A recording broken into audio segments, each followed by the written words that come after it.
My name is Leah, and everyone says I do crazy things without thinking them through. My parents thought it was just a childhood thing and that I'd grow out of it, but things actually got crazier and almost cost me my life. Once when I was 5 years old, I woke up startled in the middle of the night. I definitely heard some noise downstairs. I jumped out of bed and crept down the stairs to find a robber in the study. I ran to the kitchen, grabbed a big frying pan, and sneaked up on the robber.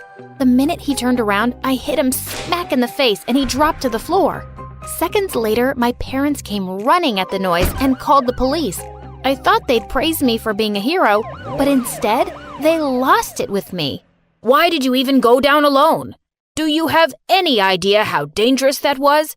What were you thinking, Leah? To be honest, I wasn't thinking. My brain just told me to do it, so I did it. See? Crazy enough? Not only that, I also feel rather ugly. I wasn't as pretty as my older sister Amy, who mocked me for being a gingerhead all the time. So one day in the 2nd grade, I decided to do something to look pretty like my sister. I slapped some pink wall paint onto my hair and sprinkled glitter on it. I thought I looked uber cool, but the principal didn't seem to agree, and I got grounded for the 700th time at home. I tried my best to feel bad, but just then, I spotted the cutest cat limping on the street. Oh no, what if a car hit her? Without another thought, I was out the window. Just as I'd picked up the poor kitty, I stared in horror at a bus racing down the road straight towards me.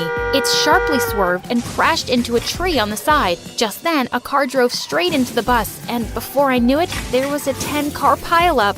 Suddenly, someone grabbed my hand and yelled, "Run!" We both dashed away and hid behind some bushes. When I caught my breath, I saw a ginger-haired boy my age smiling at me. "Wow, you saved that cat's life. You're a hero. Also, your hair is really cool." And that's the day this boy River became my best friend. He moved into the neighborhood recently, and we became inseparable. Amy was one of the popular girls in school, and she and her friends were always bullying me and River. She wasn't that smart, so she often made me do her homework. One time in the 8th grade, I said I was too busy, and the next day she stole my cat. As River and I marched furiously up to her, we found her making fun of poor Lulu with her minions. "Look, Lulu, Mommy and Daddy are here. Why don't you two get married already and have 100 more ginger cats? It would definitely be an ugly family of losers." "Oh yeah?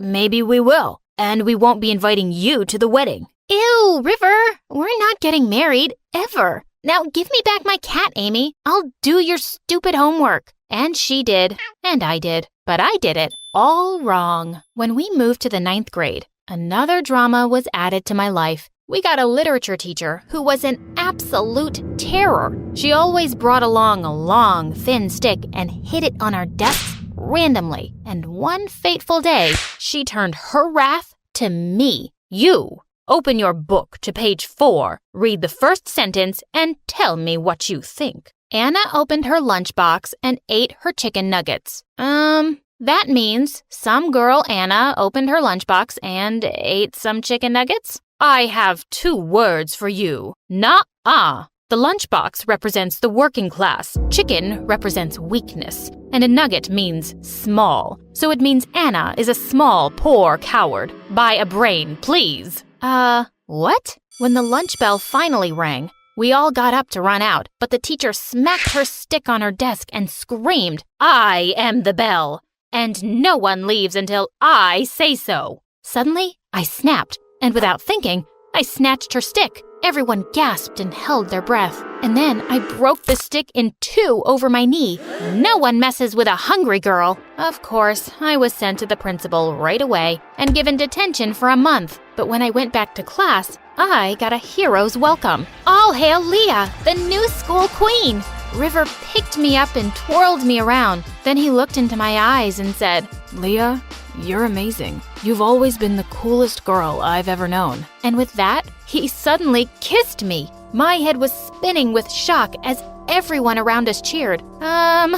What just happened? I didn't have the heart to reject him in front of everyone, so I just kissed him back and smiled. Gosh, I never knew he liked me. That night, he left me a box of chocolates and flowers outside my window with a note. "I'm so glad you feel the same way. I'm the luckiest guy in the world. This was a nightmare. By the next day, word had spread, and I was suddenly experiencing something new to me: popularity. I had people high-fiving me in the corridors, and boys were smiling at me. But there was one boy in particular who sent my heart fluttering. No, not River, Dylan. He was the captain of the baseball team, and I could see Amy turning all shades of green as he joined me at my lunch table. Hey, I heard what you did, and that was really cool. I was wondering, would you like to go to the spring dance with me? Would I? Without thinking twice, I said yes. As he walked away, I spotted River, and my heart suddenly sank. OMG, how was I going to tell him I had a date with someone else? Just as I was leaving the cafeteria, Amy suddenly shoved me, a little too hard this time.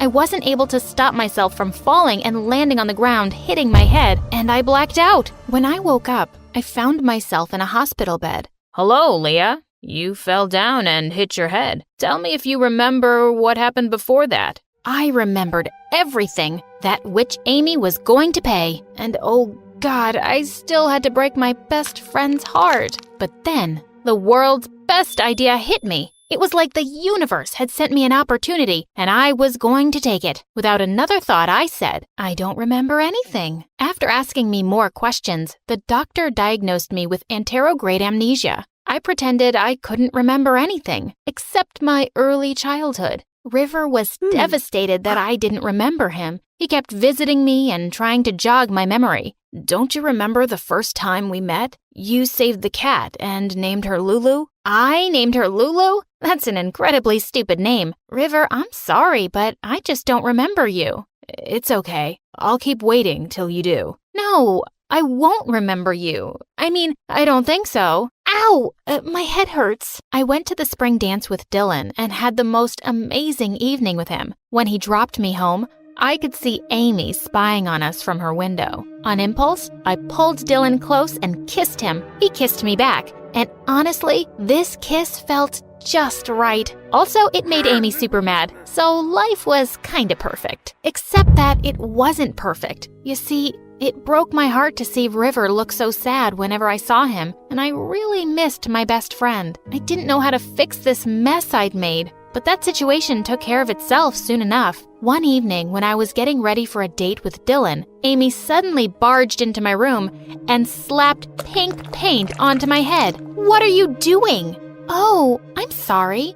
I thought you liked pink paint on your hair. I was 8 years old, you psycho! Just then, I turned around to see River standing in the door. So you do remember that day. Amy was right. You remember everything. Why would you lie, Leah? The act was up, and I broke down. Because I don't love you the way you love me, River. You're my best friend, and I couldn't bear to break your heart. River just stared at me in shock, then turned away abruptly and left. He completely ignored me at school and wouldn't respond to any texts, and I felt like I'd lost my best friend forever. But a few weeks later, he came to my house and said he forgave me. I can't be mad at you for not feeling the same way, and I respect your wishes. So, can we just start over and be friends? And I gave him the world's tightest bear hug in return. We remained best friends through high school, and even though we parted ways for university, we always stayed in touch. He found an amazing girlfriend, and I was so happy for him.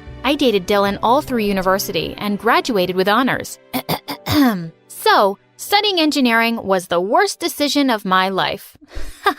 Joking, not joking. And the best thing that happened to me in this college is that I'm about to leave it. I would also like to thank YouTube and Google for helping me throughout my studies. And also, of course, my wonderful boyfriend Dylan, who God knows what he's doing right now, but he's coming to me, and now he's on his knees. Wait, what? To my shock, Dylan was holding a ring. Will you marry me, crazy girl? Of course, I said yes. And a month later at our wedding, River was my best man. A year later, I was blessed with a beautiful baby girl, Lisa. When it was time to go back to work after my maternity leave, I couldn't bear to leave her behind. So without another thought, I just sent in my resignation letter and quit. Dylan asked me if I was sure about my decision, and I said, of course, I'm totally ready to be a stay-at-home mom and cuddle with this patootie all day. But it turns out, being with a baby all the time can get really exhausting and sometimes just boring.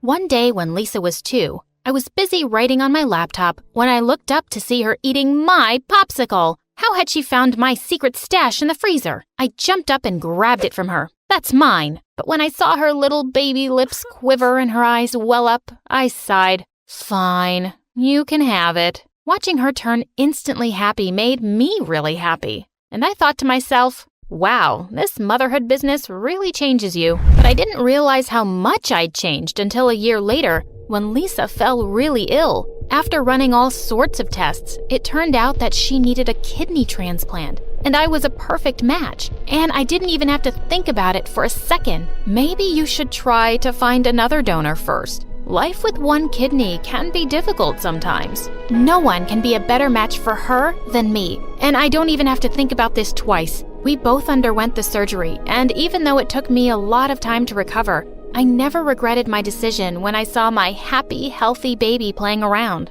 Being a mother has taught me to put someone else above me, and making sacrifices without giving it much thought.